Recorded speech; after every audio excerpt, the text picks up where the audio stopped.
성경에는 우리가 보는 것처럼 예수님을 만난 수많은 사람들의 이야기가 가득합니다.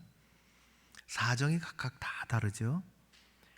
흠집이 많은 사람들, 우리 보기도 그렇고 세상 사람 보기도 그런 사람들, 또 영적으로 지친 사람들, 낙심하고 고통받는 사람들, 죄짓고 방황하는 사람들, 세상 일에 실패한 사람들, 슬퍼하는 사람들, 육체적으로 절박한 사정에 처한 사람들, 누군가에게 많은 위로를 받고 싶은 사람들에 이르기까지, 이런 사람들은 세상 사람들이 꺼려하는 사람들입니다. 만나기 거북스럽죠.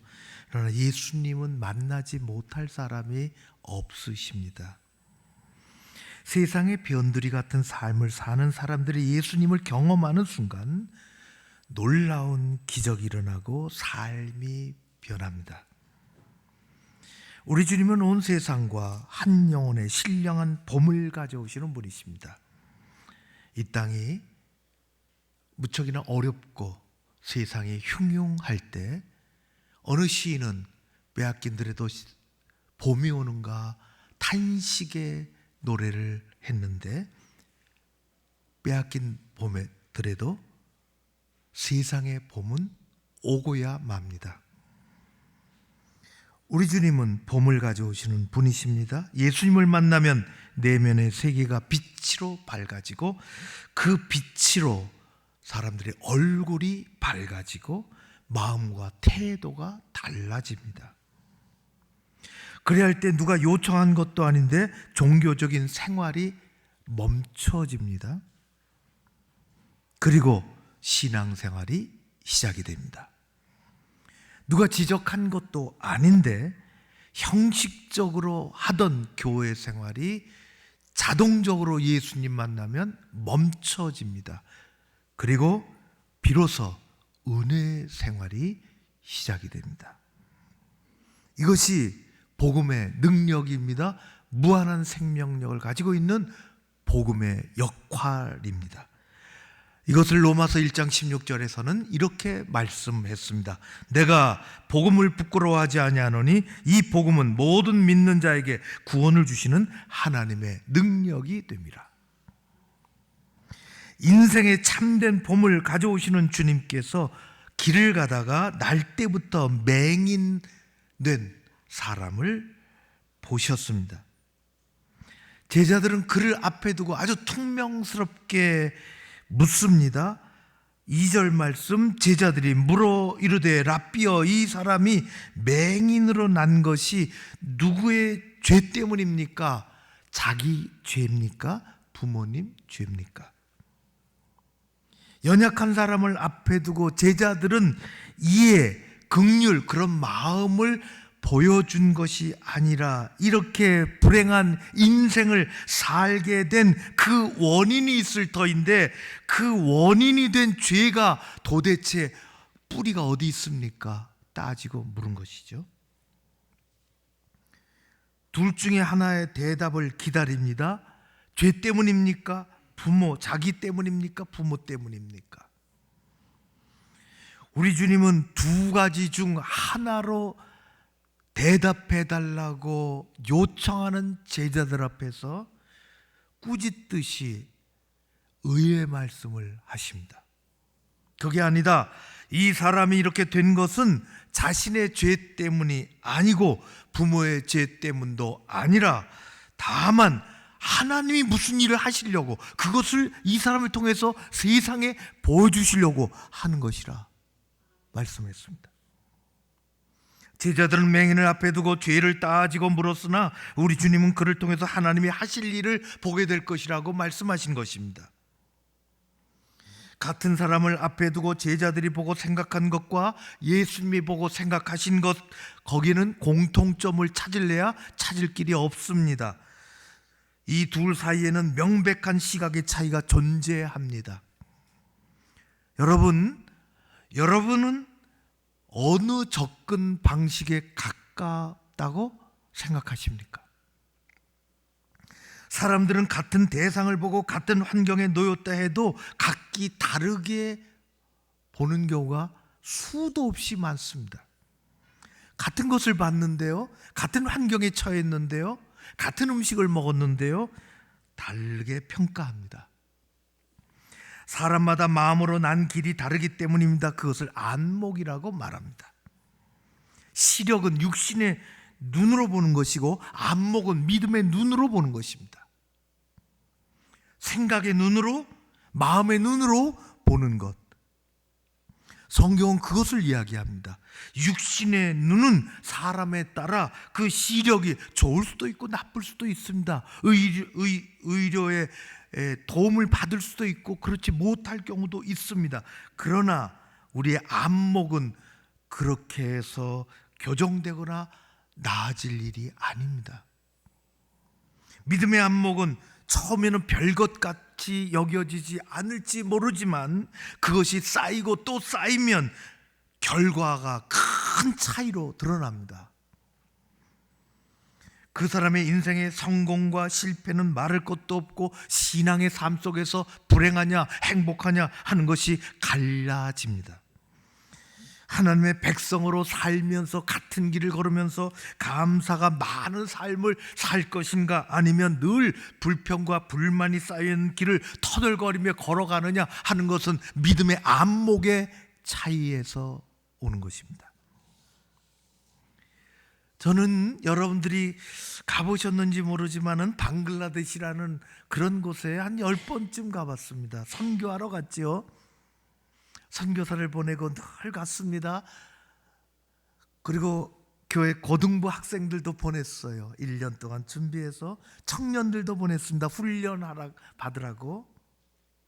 청년들은 특별히 프로그램을 만들어서 한 달 살 수 있도록 선교사님을 도와서 6개월 사는 것, 1년 살도록 1년까지 자기 직업을 내려놓고 직장에서 왜 그러냐고 설명이 안 돼요. 1년 동안 기다려지는 직장이 없습니다. 다 내려놓고 갑니다. 하나님이 돌아오면 그 길을 다시 열어주실 것을 기도하고, 단기 선교 다녀온 고등부 청년에게, 학생에게 물었습니다. 잘 다녀왔지? 어땠어? 한 여학생이 대답합니다. 너무 좋았어요, 목사님. 밤하늘 보셨지요? 은하수가 흐르고 별똥별이 떨어져요. 그거 처음 봤어요. 세순학교 아이들 보셨지요? 반짝이는 눈이 얼마나 아름다운지 아이들 만나러 또 오고 싶어요. 또 가고 싶어요. 남학생이 대답합니다. 퉁명스럽습니다. 전혀 다른 대답이 나옵니다. 똑같이 먹고 똑같은 경험을 하고 똑같은 사람들 만나고 똑같은 환경에 처해 있다가 왔는데 한 학생의 다른 대답은 끔찍해요. 냄새가 나요. 지저분해요. 바퀴벌레가 손바닥만 해요. 다시 가고 싶지 않아요. 물론 냄새가 나요. 바퀴벌레가 있습니다. 매연이 심합니다. 음식이 맞지 않을 수가 있어요. 그러나 어떤 학생의 경험 속에, 마음 속에는 눈이 까맣고 동그란 그 아이 옷은 허름하게 입었을지 모르지만 너무 사랑스러워 안아주고, 헤어질 때는 서로 눈물을 흘리고 다시 오겠다고 약속을 하고 돌아와서는 가기 위해서 준비하고 기도하고 돈을 모읍니다. 그러나 어떤 학생은 매연이 많고 무질서한 거리, 벌레가 많고 불편한 모습만 보고 왔습니다. 다시 가고 싶지 않다고 합니다. 친구를 붙잡고 방글라데시 절대로 가지 말라고 이야기합니다. 사람들은 같은 환경을 다르게 경험하고 다른 안목으로 평가합니다. 한참 배움의 길에 있는 어린 고등학교 학생들만의 일은 아닙니다. 우리 모두 똑같습니다. 전혀 다른 게 없습니다. 이스라엘 역사상 출애굽 과정에서 이 엄청난 사건이 벌어졌습니다. 모세가 이스라엘 백성들 출애굽시키고 광야를 이제 막 홍해를 건너서 광야로 나가서 얼마 됐을지 모르겠어요. 많은 사건을 만났지요. 이제 본격적으로 하나님이 약속하신 젖과 꿀이 흐르는 땅으로 들어가야 됩니다. 그러기 위해서 무작정 들어가자 그렇게 하지 않았습니다.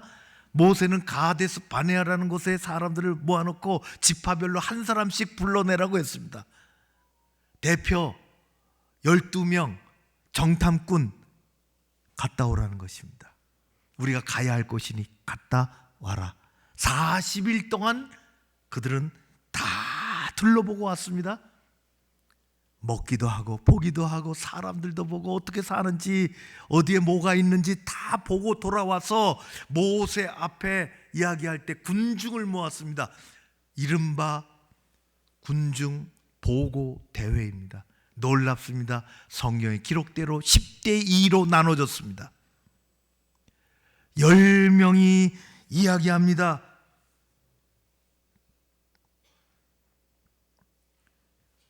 우리가 가봤더니 거기 들어가면 죽습니다.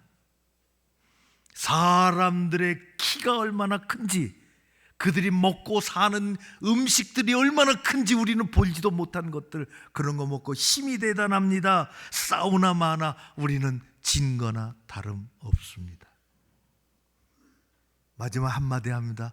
그들 앞에서 우리는 메뚜기와 같습니다. 이른바 메뚜기 사고방식입니다. 이 보고를 듣고 백성들이 어땠을까요? 들끓기 시작했습니다. 그때 남은 2명 여호수아와 갈렙이 큰 소리로 나섭니다. 그렇지 않습니다. 조용하십시오. 우리 말을 들어보십시오. 메뚜기가 우리는 아닙니다. 그 가나안 땅을 하나님이 주시겠다고 약속하셨습니다.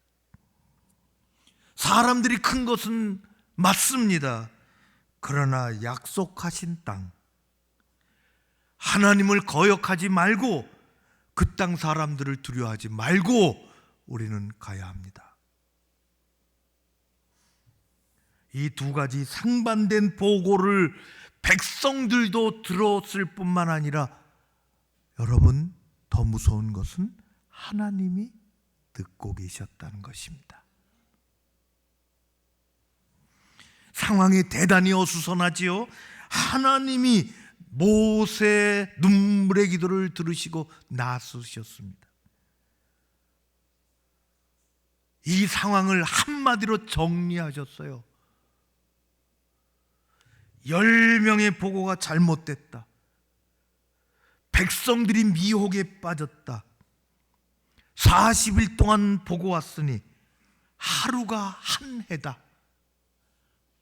40년 동안 그 땅에 너희들은 못 들어간다. 가나안 땅 들어가기 전에 40년 동안 광야에서 훈련을 받아야 한다. 이른바 광야 40년 생활은 그래서 시작이 됐습니다. 그 땅은요 1, 2년이면 마음만 먹으면 금방 들어갈 수 있는 곳에 위치해 있어요.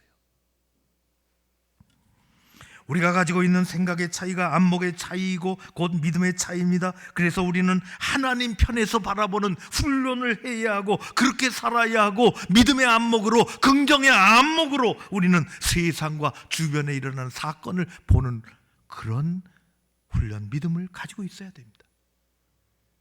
그것이 우리에게 필요해요. 그렇지 않으면 우리는 세상 사람들과 똑같이 보고 살아갈 수밖에 없습니다.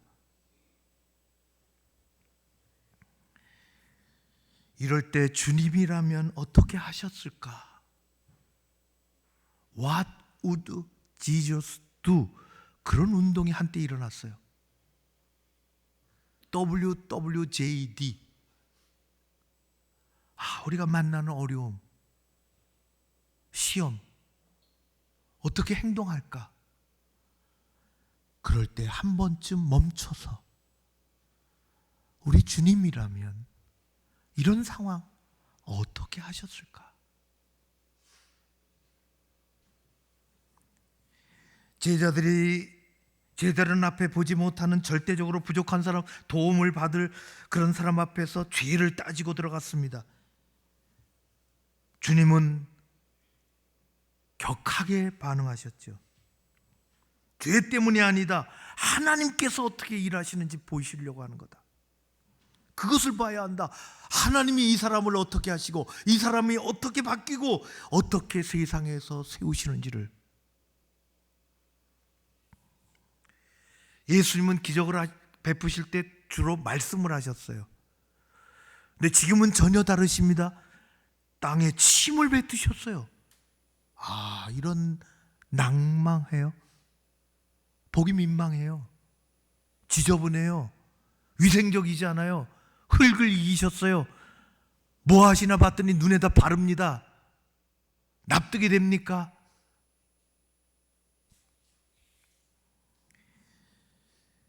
예수님은 침을 이긴 진흙을 그의 눈에 바르시고 그를 바라보시고 말씀하십니다. 실로암 못으로 가라고, 가서 씻으라고, 가서 씻고 밝은 눈으로 왔다고 9장 7절의 말씀입니다.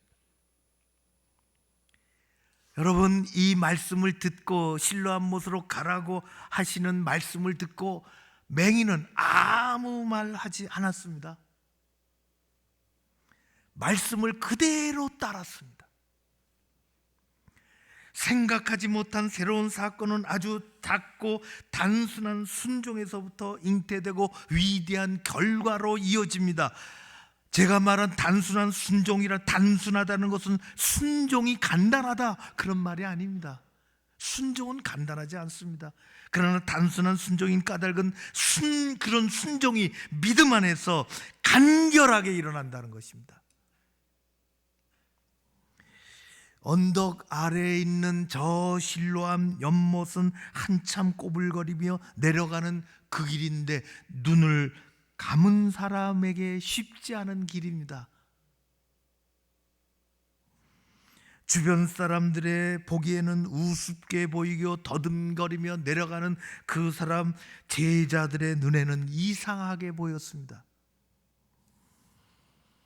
그러나 보십시오. 눈에 진흙을 이기고 예수님 내려가라고 하니 그 길로 내려가는 그의 이 모습은, 길 따라가는 이 순종은 얼마나 단순하고 아름다운 순종입니까? 길 따라 내려가는 것이 순종입니다. 물로 진흙을 벗겨내는 것이 믿음입니다. 표적은 그때 일어납니다. 말라버린 진흙을 깨끗하게 씻어냈더니 나무가 보이기 시작합니다. 사람들이 보이기 시작합니다. 눈이 밝아졌습니다. 세상이 보입니다. 예수님이 보입니다. 달라진 인생이 보입니다. 신앙적인 순종이라는 것은 모든 것이 납득되고 내 경험상 잘 이해되고 내 경험에 합치되었기에 일어난 일은 아닙니다. 하나님 앞에 순종을 싫어하는 사람 치고 그 사람에게서 믿음의 자라는 것을 보기 어렵습니다. 순종하지 않는 사람, 그다지 시원하게 순종해 본 적이 없는 사람에게서 신앙의 기적적인 체험이나 삶의 아름다운 간증들을 들어보기가 어렵습니다. 여러분, 배는 바다 근처에서 만드는 것입니다. 그러나 노아는 산에서 만들었습니다. 온갖 비난을 들으며. 그 노아를 생각해 보십시오. 사람의 삶의 일반적인 안전망이 있어요. 그건 부모라는 안전망, 고향이라는 안전망, 가까이 잘 아는 사람들이 무리를 지어서 같이 살아간다는 안전망인데 이 안전망을 뒤로 하고 떠난 아브라함을 생각해 보십시오. 순종이 제사보다 낫다는 구절을 암송하는 것도 중요하지만 그 암송하는 것보다 더 중요한 것은 그분을 신뢰하고 한 걸음 내딛는 것입니다. 예수님이라면 어떻게 하셨을까? 하나님은 그 일을 위하여 어두운 세상 빛으로 외아들 예수 그리스도를 보내셨습니다. 주님은 빛으로 오셨습니다. 빛을 보지 못하고 눈이 감긴 사람들에게서 하나님의 일을 하시기 위해서 이 땅에 오셨습니다. 캄캄한 세상에 하나님을 보도록 하기 위해서 오신 것입니다. 그래서 9장 5절에 이렇게 말씀하십니다. 내가 세상에 있는 동안에는 세상의 빛이다. 우리는 헬런 켈러 다른 나라 사람이요, 한 두세 세대, 세 세대 앞선 사람이지만은 너무 그가 우리에게 이 세상에 안겨준 무한한 감동과 영감이 있어서 오늘도 얘기합니다. 2살 때 뇌망염으로 주축되는 엄청난 열병을 겪으면서 앓으면서 시력과 청력을 그 아기가 잃어버리고, 시력과 청력을 잃어버렸으니 듣는 것도 마비가 되고 말 못하는 삼중고를 겪으면서 그는 그 장애를 이겨냈습니다. 50대 수필을 썼는데 그것이 그 당시 최고의 수필이었습니다. 우리가 잘 아는 리더스 다이제스트에 실렸습니다. 사흘 동안 볼 수 있다면,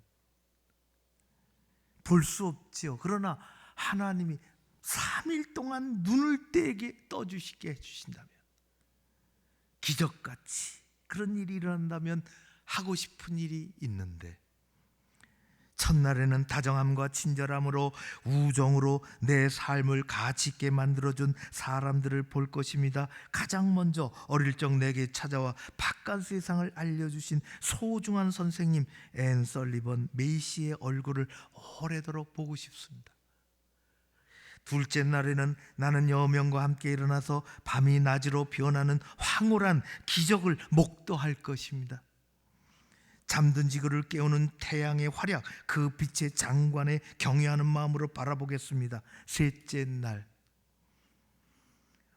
오늘은 사람들이 분주하게 오가는 길모퉁이에 서서 그들의 하루하루 살아가는 평범한 삶을 살펴보고 싶습니다.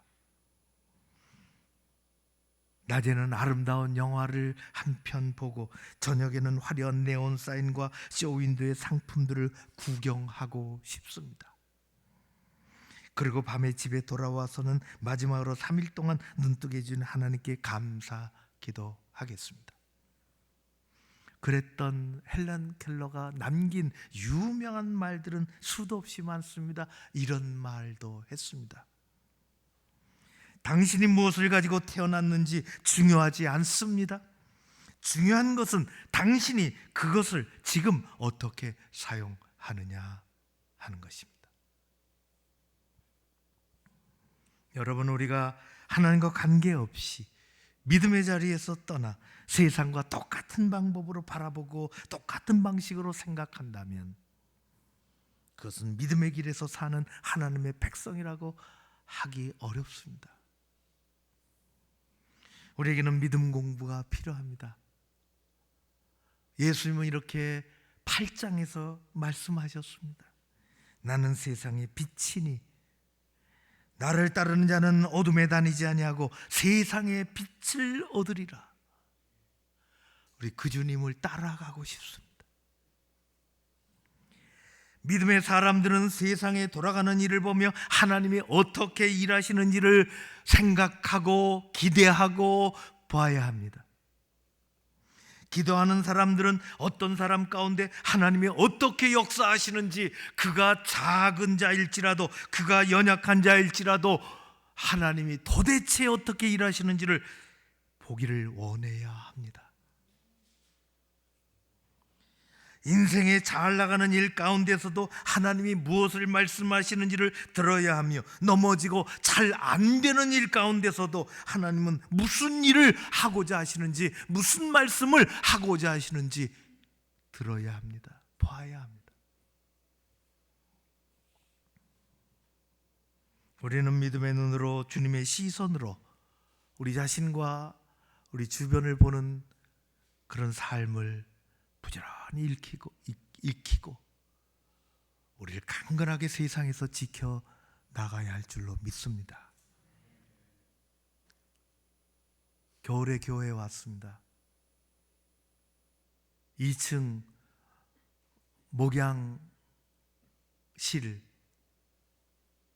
큰 창문, 베란다가 있어요.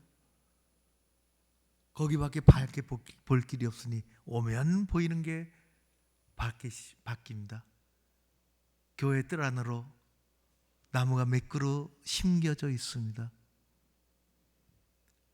어느덧 거기에 목련 봉우리가 맺히기 시작했고, 일주일 후에 보면 꽃이 피겠구나. 아니나 다를까 오늘 보니 꽃이 하얗게 피어납니다.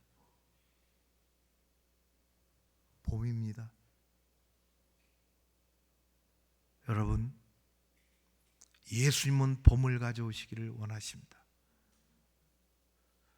눈을 뜨면 세상이, 사람이 달라 보이는 것입니다. 나는 세상의 빛으로 왔다고 우리 주님 말씀하셨습니다. 그래서 한 사람 한 사람 여러 가지 사건을 통해서 눈을 뜨게 해주시는 것입니다.